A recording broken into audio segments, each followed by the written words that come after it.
Muy bien. Pues, como vimos ahorita, el marco de referencia o un marco, de ideas que nos permita conocer un poco más a profundidad un tema, siempre va a ser importante. En el caso de la investigación, el marco de referencia se compone de 3 marcos, que serían el marco contextual, que son todas esas situaciones respecto a lo social, lo económico, lo histórico, lo cultural, que rodean el tema o la situación de la que tú vas a abordar, en este caso.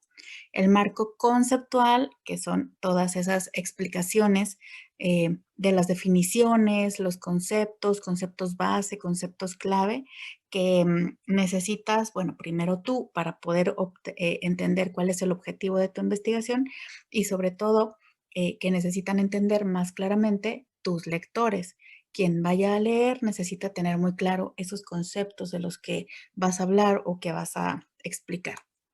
Y el marco teórico. Normalmente entendemos el marco teórico como todo el marco, pero realmente es importante trabajar con estos tres. A veces trabajamos solo con el marco teórico, que son esas teorías, en este caso de comunicación, y son las que sustentan la investigación desde el enfoque eh, teórico, es decir, desde saber por qué estamos dando tal este, tal resultado o por qué estamos hablando de tal cosa. Entonces, bueno, vamos a empezar por el primero, que es el contextual, para poder ir delineando cada uno. El marco contextual, vamos a partir primero de qué significa contexto. Esta es la definición de la RAE y pues tiene que ver, como puedes ver, con el entorno físico o de la situación que tiene que ver con lo político, lo histórico, lo cultural, de lo que sea que considera un hecho, que está alrededor de un hecho.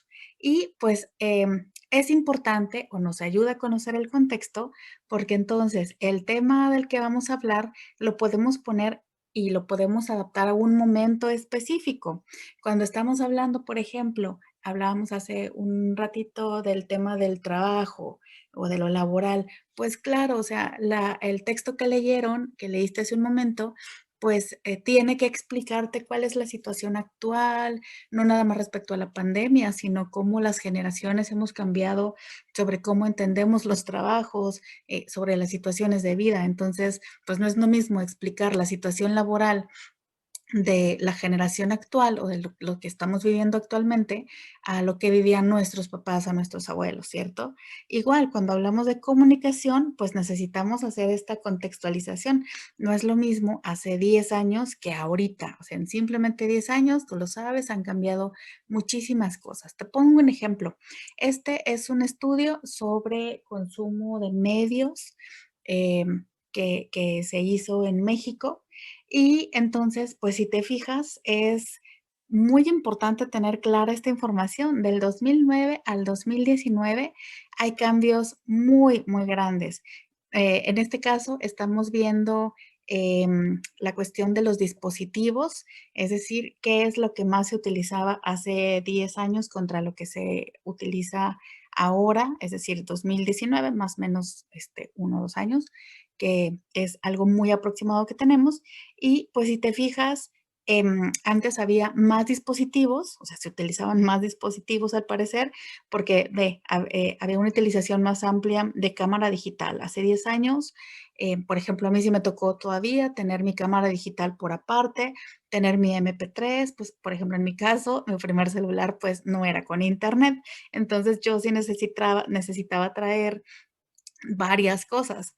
Cuando estaba estudiando comunicación, pues necesitaba traer mi celular por aparte, necesitaba mi cámara digital, necesitaba obviamente mi computadora para las tareas, etcétera. Yo traía mi MP3, incluso yo no tenía iPod todavía. Yo usaba otro que era similar, que era de Sony, pero pues igual te servía para guardar MP3. Incluso, por ejemplo, me tocó un tiempo también estos Discman, que donde ponías tus discos CDs, etcétera, que tocaban música. Ese digamos que era otro dispositivo. Y por ejemplo, las Palms, que no, pues ustedes ya obviamente no les tocaron, pero bueno, estuvieron súper de moda. Era como más para negocios, la verdad. Sé, yo tenía una, pero bueno, no era como tan importante, pero era como para llevar tu agenda, etcétera. Pero ve cómo todo esto que te acabo de contar se reduce a una sola cosa, que es el smartphone. O sea, ya nada más en el smartphone traes el celular, la cámara, la música y tu agenda. Solamente en ese smartphone que actualmente usa el 90% de la gente. Y a partir de ahí, pues estos otros dispositivos que también son de uso importante. Entonces, bueno, este es un ejemplo bien sencillo, solo para entender a qué se refiere el contexto y qué debemos contextualizar cuando hablamos en una investigación.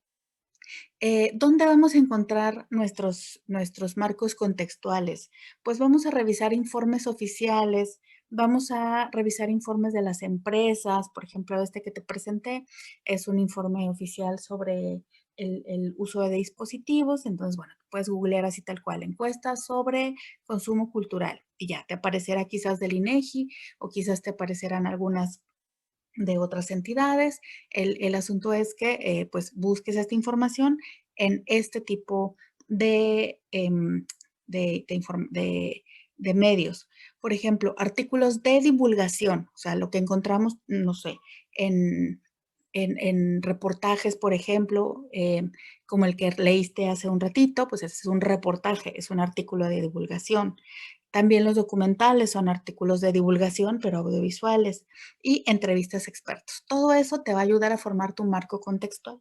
Entonces, pues ve identificando dónde vas a encontrar el contexto de estos temas que tú necesitas.